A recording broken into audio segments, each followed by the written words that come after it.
Hey, I'm Gabe. And I'm Johnny. And what is going on? 3 Zelda videos in a row?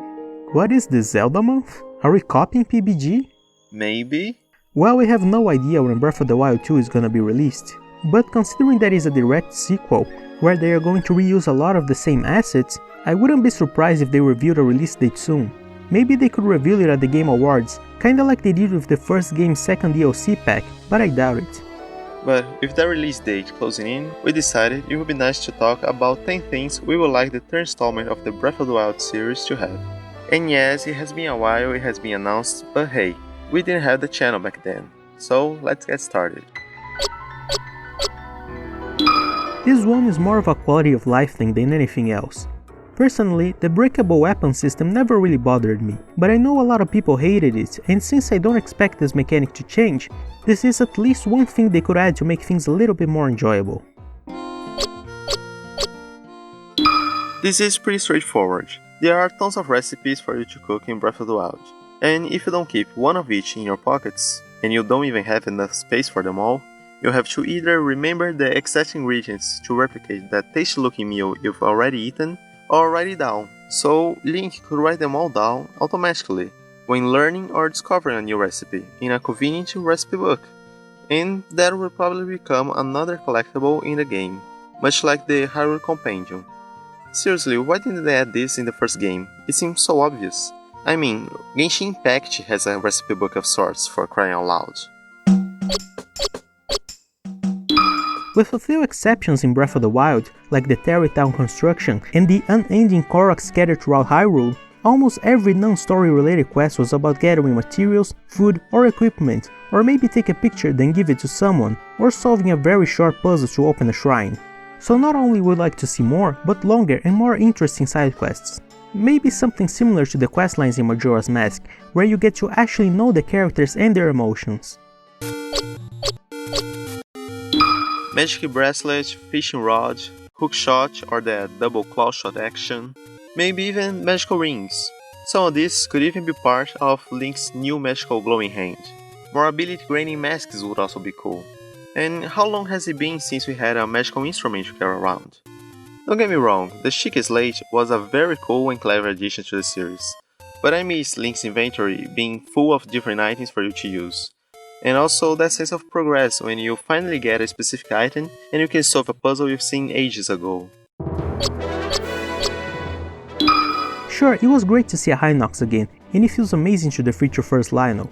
But when it comes to regular mobs, most of the time, in most environments, you are fighting Bokoblins, Moblins and Lizalfos over and over again, just with a color swap, stronger and with some different equipment. There are many varied environments that could have a local fauna of monsters. Where are all the Decubabas, Scrubs, Skulltulas, Dodongos, and in the state the kingdom was in, shouldn't there be some poles and redeads around?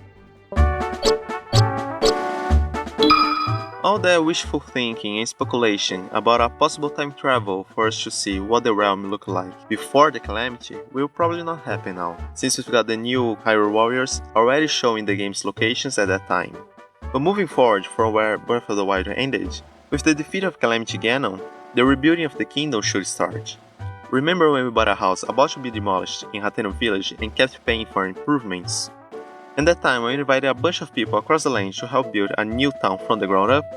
Now imagine making something similar to bring Castle Town to its former glory, bringing villagers and merchants and constructing new buildings. I think it's time for Bolson Construction to expand. Wait, what? You're thinking about retiring, Bolson? Well, Carson, this could be your turn to shine. After so many years and so many dead kings, this is the first time you get to experience an aftermath of Hyrule's fall into the grasp of an evil force and trying to return to peace. One of the first measures should be to deliver its control back to their royal family, or maybe start a democracy, but I wouldn't count on it. But now with Zelda's being the next in line of succession, she should be named the Queen. This could be the first time we see Queen Zelda. The game could even start with a coronation scene. Temples and stuff, with bosses, you know? The things everyone has been complaining about since day one. Once again, don't get me wrong, I personally like the shrines. But the main problem was that they basically gave you a little taste of what a full fleshed out temple would be like, and if you wanted more, you had to go out into the world, do some exploring, find a shrine, and only then be able to do some more puzzle solving. Although it would still be great if they managed to keep the same sense of freedom of the first game, and allow the option to go straight for the final boss if you feel like it. We don't know exactly how the second game is gonna be like, but if one thing is certain is that they're going to use the same map from the previous game. And there's only so much they can add and change to make Hyrule feel new. But there's one thing they could implement that would add a whole new layer of exploration to the game: full swimming freedom. There are so many bodies of water in Hyrule, not to mention that huge ocean, so to be able to explore underwater would create even more room to add new stuff to that same old map. And throw in there some iron boots as well for underwater fighting a la Twilight Princess. Half the people are already hoping for this, and the other half doubt they will go this way in this game. But knowing that Calamity Ganon was pure malice, wreaking havoc across Hyrule while a mummified Ganondorf was still somewhere else, does give us some theory fuel for this to actually happen. Wait, theory fuel? You know what? Why don't we leave this one for another time? Thanks for watching our very first top 10. If you enjoyed it, please consider giving this video a like and maybe subscribe to our channel. It takes only a few seconds and it really helps us. And last week we did an extra video talking about a few things we found odd about the Hyrule Warriors Age of Calamity demo. That, well, it's launched now. So we'll see how it goes in the full game. See you next video. Till then,